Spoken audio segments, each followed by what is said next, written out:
Pemirsa, terima kasih pian masih bersama kami. Berita selanjutnya mengabarkan, Komisi 3 DPRD Banjarmasin melakukan kunjungan ke lapangan untuk melihat progres pengerjaan jembatan HKSN yang menghubungkan Banjarmasin Barat, Banjarmasin Utara.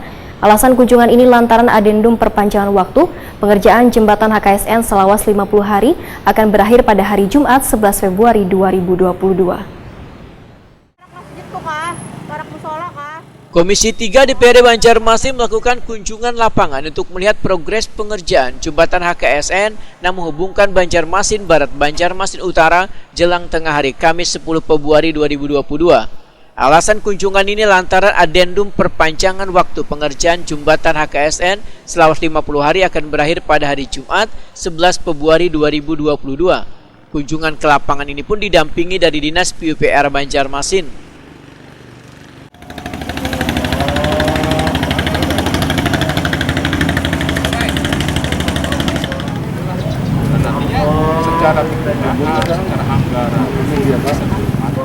Ketua Komisi 3 DPRD Banjarmasin Muhammad Isnaini di sela kunjungan lapangan Wetakuni Prima TV mengaku sangat kecewa lantaran sudah diberikan perpanjangan waktu namun pembangunannya belum juga rampung. Politisi Partai Gerindra ini meminta Dinas PUPR Banjarmasin untuk menghentikan pengerjaan jembatan ini. Menurut Muhammad Isnaini, penghentian kegiatan pembangunan jembatan HKSN untuk mencarikan solusi dan melihat aturan hukum. Bila Dinas PUPR tetap memaksa untuk dilanjutkan, maka Komisi 3 DPRD Banjarmasin ujar Muhammad Isnaini akan lepas tangan wan kada bertanggung jawab. Jadi karena ini sudah berakhir dan secara ketentuan sudah ada batas waktunya tetapi tidak selesai, maka kami dari DPRD Kota Banjarmasin Komisi 3 meminta kepada pihak PUPR untuk menghentikan kegiatan pembangunan ini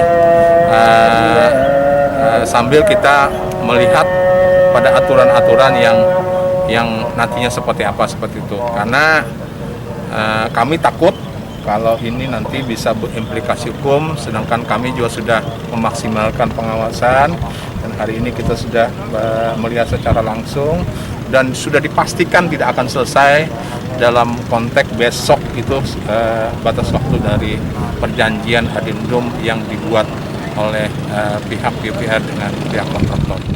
PLT Kepala Dinas PUPR Banjarmasin Rini Subantari memandahkan Dinas PUPR sebagai pemilik proyek sudah melakukan pengkajian untuk meneruskan memberikan kesempatan bagi penyedia jasa melanjutkan pengerjaan jembatan HKSN. Rini Subantari menyatakan kada mengerti bila Komisi 3 ingin menghentikan pembangunan jembatan tersebut karena dalam pertemuan dengar pendapat sebelumnya sudah diberikan penjelasan bahwa bila belum tuntung maka akan diberikan kesempatan kedua pada penyedia jasa untuk melanjutkan proyek jembatan HKSN tersebut. Saya nggak ngerti alasan Dewan secara aturan ya menghentikan pekerjaan kami gitu loh. Karena pejabat penandatangan kontrak kan adanya di SKPD gitu loh. Jadi sebenarnya secara aturan saya ya yang menghentikan gitu loh. Bukan dalam arti mengecilkan Dewan, tidak. Cuma kalau Dewan punya alasan untuk menghentikan, silakan bersurat misalnya ke PU ya. Saya nggak berhak dong. Maksudnya saya pribadi, bukan pribadi, saya secara dinas juga kan sudah tadi rencana memberikan kesempatan, ya kan, ingin memberikan supaya pekerjaan ini selesai. Dan juga sudah saya sebutkan tadi bahwa kita juga ada di lampiran itu dari turunan perka LKPP masih boleh dikasih kesempatan kedua. Nah kalau misalnya Dewan ingin menghentikan, saya nggak ngerti. Ada upaya komunikasi Bu saat ini? Tadi kebetulan Sidin nelfon saya dari kemarin, cuma saya bilang saya memang ada pemeriksaan dari pagi gitu loh. Saya bilang ada Bu Damayanti ke lapangan, kan sama aja toh, tidak harus saya kan. Tapi kan akhirnya saya ke sana. Saya bilang mudah-mudahan masih ada nggak masih. Ya udah ulun ke sana. Tapi karena pas ngomong gitu waktu azan, ya saya sholat dulu gitu loh. Sholat saya ke sana ternyata beliau sudah nggak ada. Bukan saya tidak mau, toh pada saat rapat dengar pendapat pun saya datang kan. Saya tidak menghindar, gasan apa sih menghindar. Ada masalah hadapin gitu loh. Berarti tetap yang lanjutkan lah Bu pembangunan ini Bu. Iya.